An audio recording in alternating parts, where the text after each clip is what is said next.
Assalamualaikum warahmatullahi wabarakatuh.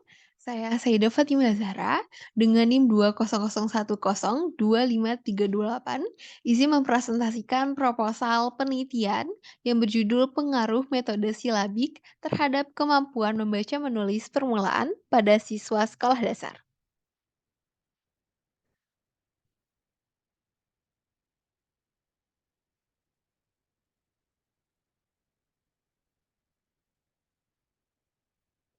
Yang diawali dengan bab 1 yang terdiri dari latar belakang masalah, identifikasi masalah, batasan masalah, rumusan masalah, dan yang terakhir manfaat penelitian.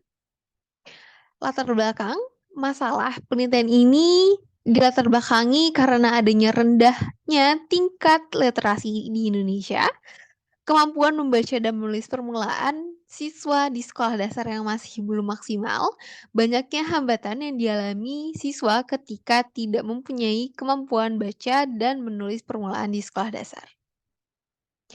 Identifikasi masalah yang terdiri dari guru belum menggunakan metode pembelajaran membaca menulis siswa sekolah dasar dengan tepat. Yang kedua, siswa kurang mengenal huruf dalam proses pembelajaran membaca menulis permulaan. Yang ketiga, siswa mendapatkan nilai rendah dalam proses pembelajaran membaca penulis permulaan. Yang keempat, pengaruh metode silabik terhadap kemampuan membaca menulis permulaan di sekolah dasar. Berdasarkan latar belakang dan identifikasi masalah, maka peneliti membatasi masalah pada pengaruh metode silabik terhadap kemampuan membaca dan menulis permulaan siswa sekolah dasar. Berdasarkan pembatasan masalah di atas, maka masalah dapat dirumuskan apakah ada pengaruh metode silabik terhadap kemampuan membaca dan menulis permulaan siswa sekolah dasar. Di bab 1 ini diakhiri dengan manfaat penelitian, yaitu secara teoritis, ini diharapkan dapat memberikan manfaat terhadap perkembangan kemampuan membaca dan menulis permulaan pada siswa sekolah dasar, sehingga penelitian ini dapat menjadi acuan bagi guru sekolah dasar dalam menemukan dan serta mengetahui hambatan dalam proses pembelajaran dan mencari solusi untuk mengatasinya.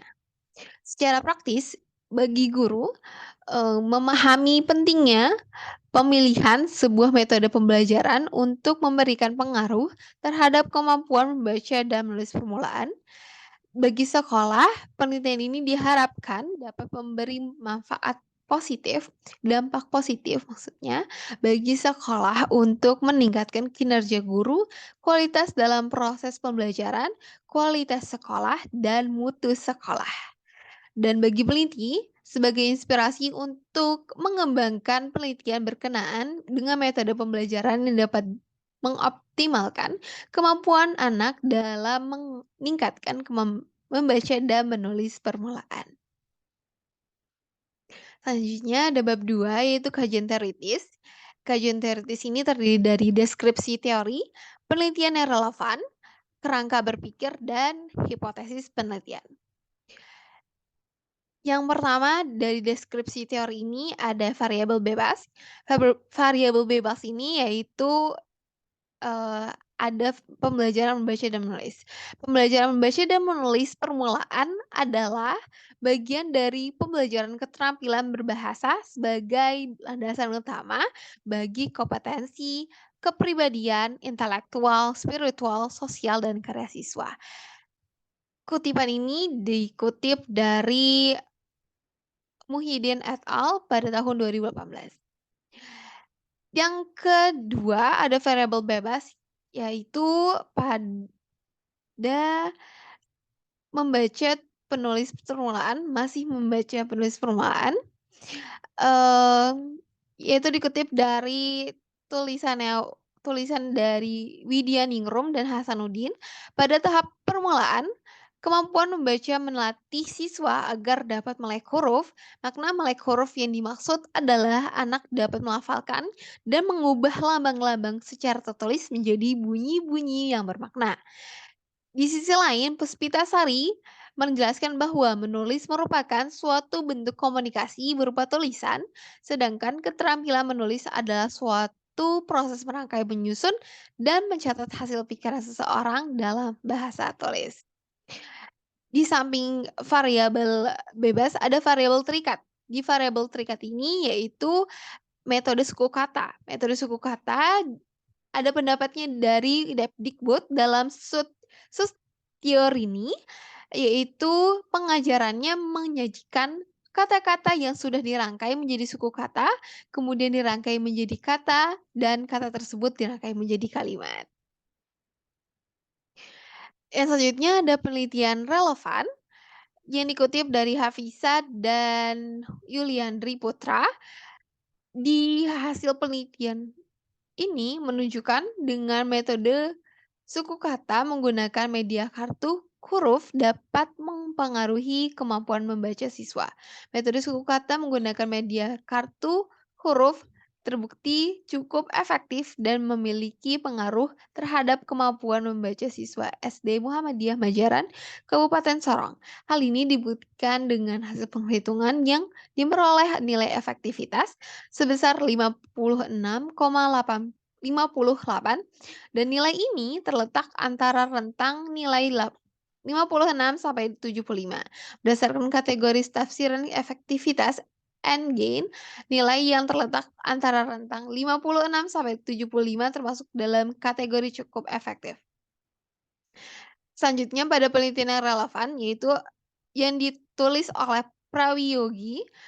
Pada pelaksanaan pembelajaran membaca menggunakan suku kata, kemampuan membaca siswa kelas 1 mengalami peningkatan yang dapat dilihat pada hasil pretest dan posttest.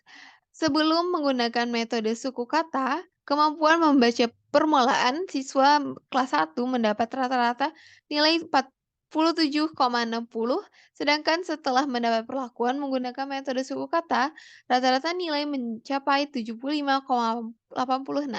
Berdasarkan data-data yang diperoleh, dapat disimpulkan dari uji hipotesis yang telah dilakukan bahwa setelah diperoleh T hitung, maka dapat dihasilkan 27,43 dan T tabel 2,07.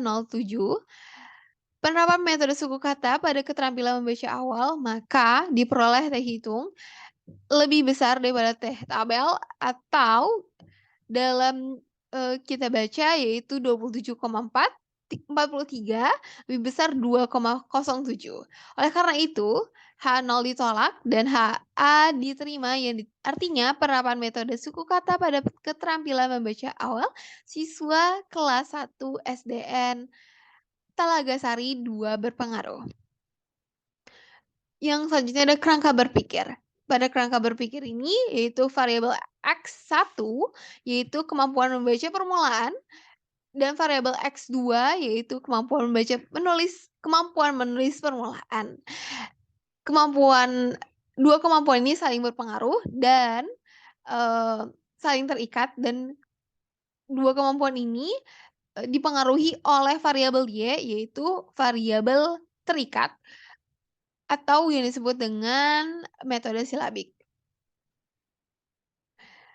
Hipotesis pada penelitian ini, yang pertama, apakah metode silabik berpengaruh terhadap kemampuan membaca permulaan siswa? Dan hipotesis kedua, apakah metode silabik berpengaruh terhadap kemampuan menulis permulaan siswa?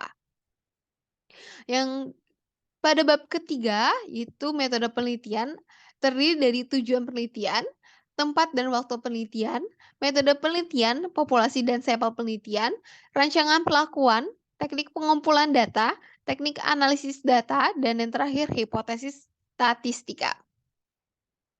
Pada penelitian ini bertujuan untuk mengetahui adanya pengaruh metode silabik pada pembelajaran membaca permulaan, dan yang kedua, untuk mengetahui adanya pengaruh metode silabik pada pembelajaran menulis permulaan. Tempat dan waktu penelitian. Tempat penelitian diadakan di SDN Margahayu 23 pada siswa kelas 1 dan 2 semester 2 tahun ajaran 2022-2023 yang beralamat lengkap di Jalan Haji M. Joyo Martono, Margahayu, Kecamatan Bekasi Timur, Kota Bekasi, Provinsi Jawa Barat. Pada waktu penelitian ini dari rentang bulan Januari sampai bulan Desember, Januari 2023 2022 hingga Desember 2023.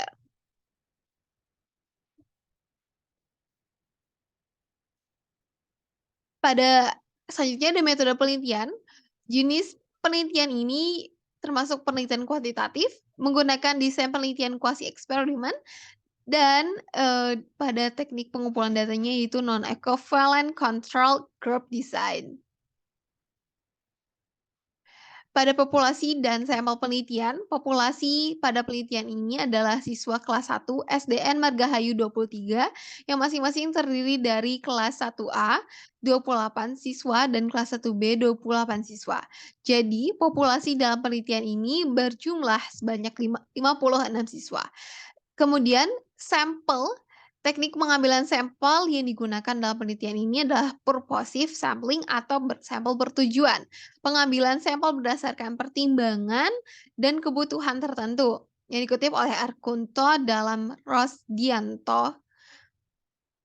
Pengambilan sampel dalam penelitian ini atas dasar kurangnya pemahaman konsep siswa di kelas tersebut dalam proses pembelajaran dibandingkan dengan kelas lain.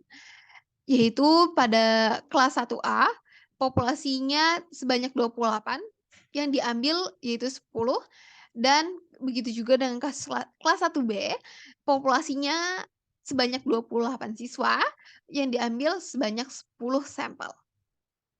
Dan masing-masing yaitu kelas 1A menjadi kelas eksperimen dan yang 1B menjadi kelas kontrol. Yang selanjutnya ada rancangan penelitian. Yang pertama ada materi pelajaran. Itu pertama-tama guru mengenalkan huruf vokal, yang kedua guru mengenalkan suku kata seperti ba, bi, bu, dan bebo. Terus yang kemudian guru menggunakan kata yang menggabungkan huruf vokal dengan suku kata ba, bi, bu, be, dan bo dengan suku kata itu sendiri menjadi kata yang bermakna seperti a, bu, a, bi, u, bi, e, bi, a, ba. Terus kemudian selanjutnya yang, penggabungan suku kata itu sendiri yaitu ba, bi, bu, bi, dan bobo. Terus kemudian, diakhiri dengan membaca frasa kalimat, yaitu digabungkan 2 kata dibentuk menjadi frasa kalimat menjadi seperti abi, bobo, ubi, baba, abu, bobi. Selanjutnya ada strategi pembelajaran. Pada strategi ini diterapkan adalah strategi dikte. Guru mendiktekan huruf vokal, suku kata, kata, dan frasa yang sudah dipelajari untuk mengetahui ingatan siswa terhadap huruf vokal, suku kata, kata, dan frasa yang telah dibaca sebelumnya. Selanjutnya ada pelaksanaan pelakuan atau prosedur pembelajaran. Yang pertama, guru memperkenalkan huruf vokal, suku kata, kata, dan frasa kalimat kepada murid. Murid membaca huruf vokal, suku kata, kata, dan frasa kalimat. Dan yang terakhir, kemudian siswa menuliskan huruf vokal, suku kata, kata, dan frasa kalimat di buku tulis yang guru ucapkan. Selanjutnya ada pada teknik pengumpulan data, instrumen yang digunakan dalam penelitian ini adalah instrumen tes, hasil belajar siswa berkenaan dengan kemampuan siswa dalam kemampuan membaca dan menulis permulaan. Yang pada penelitian ini menggunakan teknik analisis data yang akan digunakan adalah analisis SPSS. SPSS atau yang kepanjangan dari Statistical Package for the Social Science, yaitu software yang fungsinya untuk menganalisis data, melakukan penghitungan statistik baik untuk statistik parametrik maupun non-parametrik berbasis Windows. Pada penelitian ini, yaitu hipotesis statistikanya, yang pertama ada uji validitas. Dalam menentukan layak tidaknya suatu item yang digunakan, biasanya dilakukan uji signifikansi koefisien korelasi pada taraf signifikan 0,05. Uji signifikan dilakukan dengan membandingkan nilai R hitung, nilai correlated item total correlation pada output Cronbach alpha dengan nilai R tabel untuk Untuk degree of freedom, N adalah jumlah sampel. Apabila nilai R dihitung lebih besar daripada nilai R, tabel dan berkorelasi positif, maka pernyataan tersebut valid. Kemudian di samping itu ada uji reliabilitas. Uji reliabilitas dilakukan terhadap butir pertanyaan yang dinyatakan valid. Uji ini digunakan untuk mengukur suatu kuesioner yang merupakan indikator dari variabel. Suatu kuesioner dikatakan reliable apabila jawaban seseorang terhadap pernyataan konsisten atau stabil dari waktu ke waktu. Suatu variabel dikatakan reliable jika convex alpha lebih besar dari jika memiliki Convex alpha, yaitu, lebih besar dari 0,60. Terima kasih, sekian presentasi proposal dari saya. Kurang lebihnya mohon maaf. Wabillahi taufiq wal hidayah. Wassalamualaikum warahmatullahi wabarakatuh.